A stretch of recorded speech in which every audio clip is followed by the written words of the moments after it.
Well, you all know what I thought of the first Princess Diaries, and now we have the sequel. And I have to say, it totally took me by surprise. I don't think I've laughed so hard in such a long time.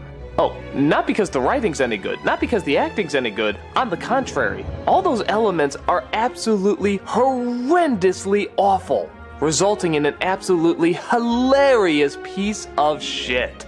That's right, it's one of those so bad it's good movies. You wouldn't think that with Disney, this would be the franchise to warrant such a distinction. But man, it's not only bad, it's Nostalgia Critic bad. I mean, I'm seriously thinking about putting this on the list someday. The story is Anne Hathaway is almost hitting 21, which means she's gonna be queen soon. But a bad guy, played by John Rhys Davies, wants to take the throne from her. How do I know? Because he literally announces it. You should be more careful, Your Royal Highness. Somebody might try to take that away from you. Someone like me. And on top of that, everyone, I mean friggin' everyone announces it in the movie too, like it was made for 4-year-olds. Would you please try to keep up, Brigitte?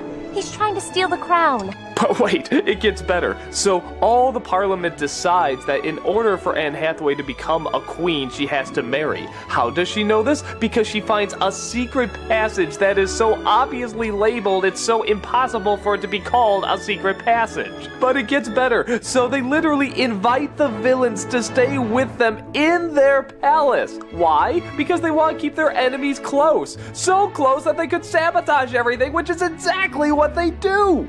But wait, it gets better. So the son of the guy who's trying to take over falls in love with the princess. And they do that cliche where they do nothing but bicker and yell at each other, yet you know they're gonna get together. Yet they forgot to put in any element of them actually liking each other. Look at this scene. They're yelling and saying how much they hate one another, and then they just kiss. Where the hell did that come from? I loathe you. I loathe you.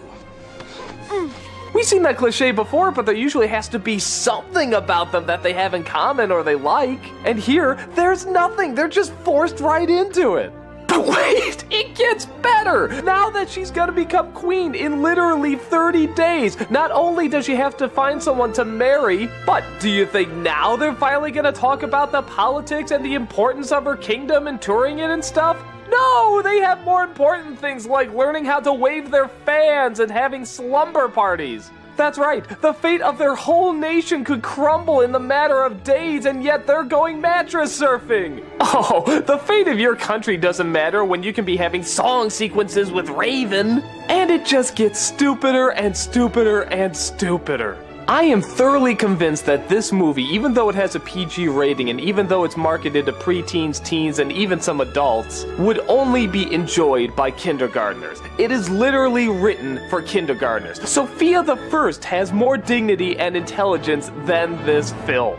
And I enjoyed it from beginning to end. It is that horrendously bad, it's good. So, yeah, in a strange way, I kind of recommend it. If you're looking for one of those movies that mocks every cliche and every horrifying storytelling element without it even realizing it's doing it, then this movie is for you. I can understand someone saying it's just a cliche, boring piece of crap that there is nothing actually so bad it's good in it, but man, it was full of it for me.